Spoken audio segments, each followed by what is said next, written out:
Hello everyone, ఈరోజు super tasty simple 3 ఇంగ్రీడియంట్స్తోని బిస్కెట్స్ని ఎలా తయారు చేసుకోవాలో చూసేద్దాం.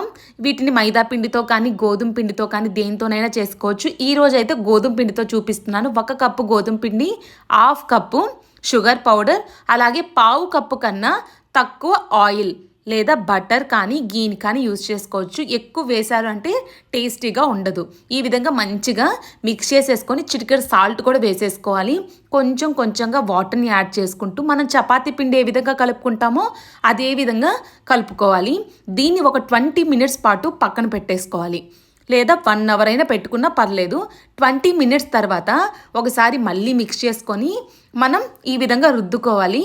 చూసారు కదా, పల్చగా కావాలంటే పల్చగా, మందంగా కావాలంటే మందంగా, మీరు ఏ షేప్లో కావాలంటే ఆ షేప్లో, ఏ సైజులో కావాలంటే ఆ సైజులో బిస్కెట్స్ని మీరు కట్ చేసుకుంటే సరిపోతుంది. ఆయిల్ హీట్ అయిన తర్వాత ఆయిల్లో ఒకదాని తర్వాత ఒకటి వేసుకొని వేయించుకుంటే సూపర్ టేస్టీ సింపుల్ బిస్కెట్స్ తయారైపోతాయి. తప్పకుండా ట్రై చేయండి, చాలా టేస్టీగా కూడా ఉంటాయి.